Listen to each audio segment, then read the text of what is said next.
ఆంధ్రప్రదేశ్లో హోంశాఖ మంత్రి వంగలపూడి అనిత గారిపై మాజీ మంత్రి గుడివాడ అమర్నాథ్ చేసినటువంటి వ్యాఖ్యలు వివాదాస్పదంగా మారాయి.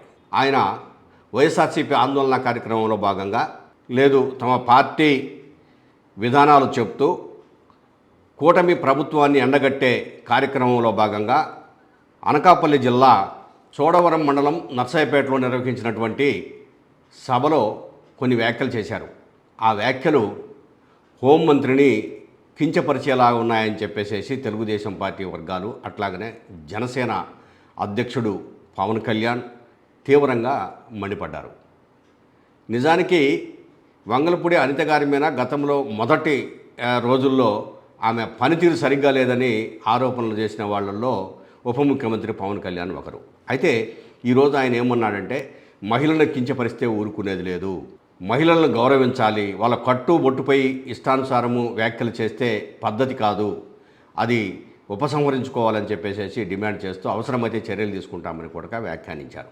గుడివాడ అమర్నాథ్ ఏమన్నారు, ఎందుకు అసలుకి ఇదంతా ఇంత వివాదాస్పదమైన అంశంగా మారింది అంటే, మా జిల్లాలో ఒక మంత్రి ఉన్నారు, ఆమె మేకప్ వేసుకుంటే ఫుల్లుగా ఉంటుంది, ఆమె కాసేపు ఎండలో నిలబడితే అదంతా కారి కిందికి పోతే మేము గోడకు సున్నం వేసుకోవడానికి కూడా సరిపోతుంది, నేను వాడిన పనికిమాలిన కారులోనే ఆమె తిరుగుతూ ఉంది, వాడి వదిలేసిన కారులో అని అట్లా వ్యాఖ్యలు చేశాడు. ఇవి నిజంగా అవమానకరంగా ఆమె భావించింది. అయితే నాకు విలేకరులు అడిగినప్పుడు ఇప్పుడు నాకు ఇది వేదిక కాదు, నేను పోలీస్ ఆఫీసర్లతో మాట్లాడుతున్నాను, ఇంకో సందర్భంలో మాట్లాడతాను, ఖచ్చితంగా మాట్లాడతాను, మహిళలను అవమానించడము ఒక పరిపాటిగా మారింది ఇక్కడ ఉన్నటువంటి నాయకులకు అని చెప్పేసి ఆమె వంగలపూడి అనిత గారు అన్నారు.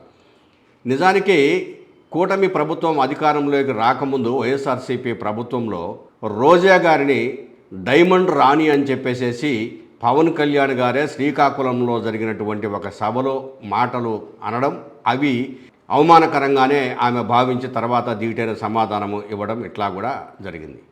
అదేవిధంగా సిపిఐ నారాయణ గారు ఉమ్మడి ఆంధ్రప్రదేశ్ రాష్ట్రంలో గీతారెడ్డి మంత్రిగా ఉన్నప్పుడు ఆమెను కూడా అమ్మ మేకప్ వేసుకొని రావడం కాదు, లిప్టిక్లు వేసుకొని రావడం కాదు, ప్రజల సమస్యల గురించి మాట్లాడండి అని చెప్పేసి ఆమె కట్టుబొట్టు వ్యవహారాల మీద మాట్లాడారు.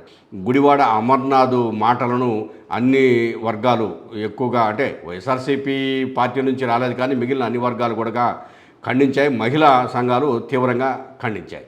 ఏమవుతుందో, ఇది ఎంతవరకు వివాదాస్పదమై ఎంతవరకు దారితీస్తుందో చూద్దాం.